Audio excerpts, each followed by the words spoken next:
के हवाई जहाज में बिठाने तक वो सब पे हामी भर जाते हैं, सब पे हामी भर जाते हैं और फिर उम्मीदें बढ़ जाती हैं। और जब उम्मीदें बढ़ती हैं तो वो पूरी नहीं होती। बात सिर्फ नरेंद्र मोदी की नहीं, बात राहुल गांधी की नहीं, बात अखिलेश यादव सिर्फ नहीं, अरविंद केजरीवाल नहीं, ममता दीदी नहीं, सबकी। What have they done? क्या क्या किस किस पार्टी ने किया है? जब 2023 था और 2024 आया तो कुछ वादे थे जो बीजेपी ने किए थे, कुछ वादे थे जो कांग्रेस ने किए। आम आदमी पार्टी तो अपने वादों से ज्यादा डिलीवर कर जाती है। Please don't take me otherwise. Anurag ji, आप कैमरा के इधर भी रहे हैं और अब आप कैमरा के उधर हैं। दर्शकों, फ्री पानी बिजली देने का वादा था, इन्होंने तो फ्री शराब कर दिया। तो इनकी तो आदत है, तो इनसे भी पूछेंगे आज, भाई ये उम्मीद से ज्यादा देने के पीछे क्या है? फ्री पानी देते देते फ्री शराब दे गया, उसके चक्कर में सब आपका सिस्टम बिगड़ गया। ये एक ऐसी पार्टी थी जिसने 24 इनके लिए हैड बीन वेरी हार्ड, बहुत मुश्किल में रहा आम आदमी पार्टी के लिए 24। लेकिन जब आऊंगा इन पे तब ज्यादा बात करेंगे। शुरुआत करते हैं 2024। भारतीय जनता पार्टी, नरेंद्र मोदी तीसरी बार देश के प्रधानमंत्री बने, तीसरी बार। Big achievement, undoubtedly big achievement. चाहे विपक्ष कितना भी अंडर एस्टिमेट या फिर अंडर प्ले करने की कोशिश करे कि 240 पे अटक गए, 239 पे अटक गए, 41 पे अटक गए, सरकार बनी तीसरी बार। दूसरे ऐसे प्रधानमंत्री हैं जो तीसरी बार उस कुर्सी पे बैठे हैं आजादी के बाद 47 से लेकर आज तक। It is the big achievement for the BJP, undoubtedly. इसके पीछे की बातें बीजेपी कहती है हमने जो वादा किया वो पूरा किया, विपक्ष कहता है नहीं किया। मैं कहता हूं जनता की बात मान, आपकी बात मान। अगर बीजेपी ने, मैंने किया था 100% किया, लेकिन अगर 80% वादे भी अपने पूरे नहीं किए होते तो ये नंबर बीजेपी के नहीं आए होते। 2024 का इलेक्शन क्या बीजेपी के लिए बहुत आम इलेक्शन था, बहुत सिंपल इलेक्शन था? नहीं।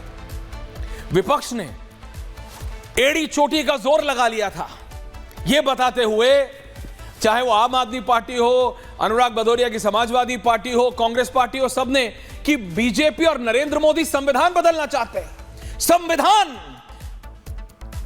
संविधान की एक छोटी कॉपी ली, जेब में डाली, चाहे पढ़ी ना पढ़ी, और उसको ऐसा इशू बना दिया। और बीजेपी, ये बात बीजेपी जानती है, 24 के इलेक्शन में बीजेपी उनके प्रोपेगेंडा को पूरी तरह हरा नहीं पाई,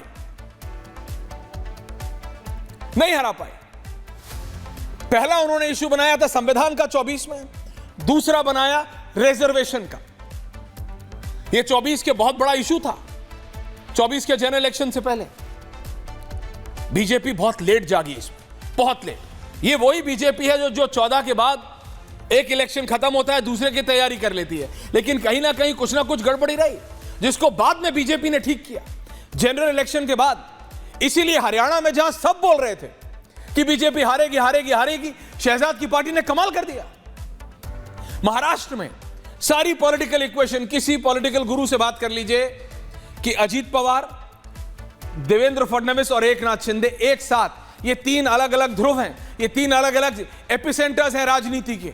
इन तीनों को अमित शाह एक साथ ले आए, तीनों को एक साथ ले आए। मतलब जो विपक्षी दल, उन्होंने कहा देखो अजीत पवार को ले आए, शरद पवार की पार्टी तोड़ दी, बच्चों की तरह कर, तोड़। एकनाथ शिंदे को जोड़ लिया, शिवसेना तोड़ दी। मैं सोच रहा था, मैंने भी कई बार बोला कि ये अब कोई पॉलिटिकल आइडियोलॉजी बची नहीं है क्या 24 में? क्योंकि इन सब की पॉलिटिकल आइडियोलॉजीज अलग अलग है, फिर एक साथ आए।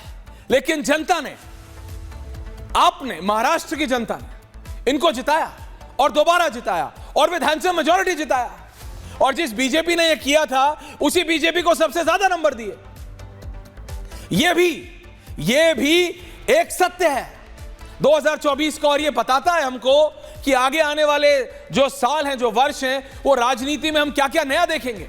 25 में दो बड़े इलेक्शन हैं, एक शुरुआत में दिल्ली का और एक अंत में बिहार का। दोनों बहुत महत्वपूर्ण हैं। क्या कुछ नया समीकरण हम देखेंगे? जो पुरानी सोच हम सब में है कि नहीं नहीं राजनीति इसी ढर्रे पे चलेगी, बीजेपी ने 24 में उसको पूरी तरह तोड़ दिया। तो what to expect from BJP?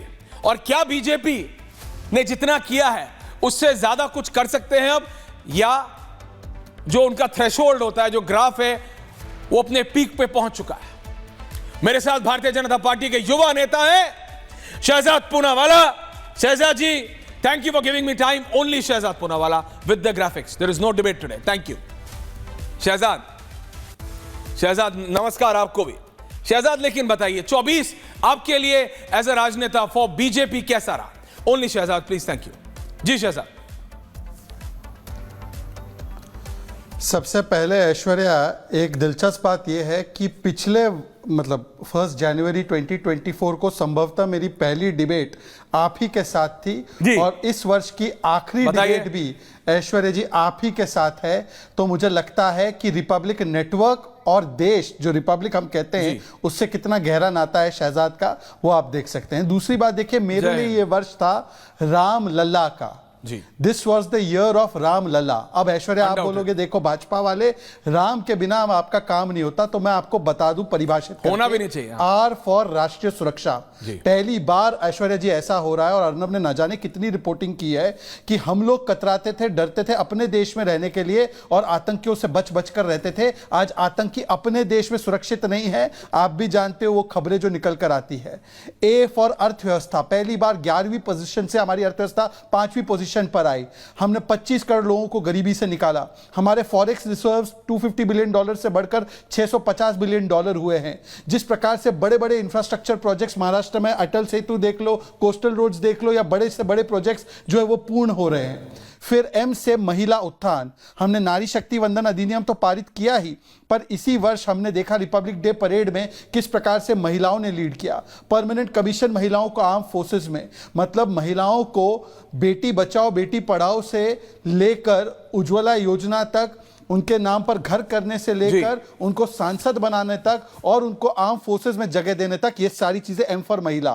फिर उसके बाद आप देख सकते हैं ल फॉर लाभार्थी। लाभार्थी इस प्रकार से बेनिफिट हुए कि 25 करोड़ गरीबी से बाहर निकले। इस वर्ष हमने देखा है कि 12 करोड़ लोगों के नल से जल पहुंचे, 13 करोड़ लोगों को टॉयलेट मिला, जन औषधि केंद्र के माध्यम से 90% डिस्काउंट पर मेडिसिन मिली, आयुष्मान भारत से 50 करोड़ लोगों को 5 लाख का हेल्थ कवर मिला। उसके बाद आ जाते हैं एल फॉर लीडरशिप। आपने देखा कि तीसरी बार इतिहास रचा, प्रधानमंत्री ने फिर से एक बार प्रधानमंत्री पद पर वो आए और एनडीए की तीसरी बार लगातार सरकार बनी। ये एल फॉर लीडरशिप महाराष्ट्र और हरियाणा में भी रहा, और लीडरशिप का सूत्र था एक है तो सेफ है, एक रहेंगे तो सेफ रहेंगे, पॉजिटिव एस्पिरेशन के साथ। और आखिरी में ए फॉर अवाम, ये अवाम का भी वर्ष था। इसलिए कहूंगा क्योंकि जम्मू कश्मीर जैसे जगह पर इतने शांतिपूर्वक और इतने उत्साह से संपन्न हुए चुनाव, हाँ हम वो चुनाव जीत नहीं पाए, हम दूसरी बड़ी पार्टी के रूप में उभरे, परंतु ये देश के लोकतंत्र की, बाबा साहब आंबेडकर जी के संविधान की जीत थी, क्योंकि 370 वहां से निरस्त हुआ, वहां पर भारत का संविधान लागू हुआ और जनता ने वोट कर वहां पर सरकार बनाई। और आज मुझे लगता है ये राम लला की जीत है। इसलिए मैं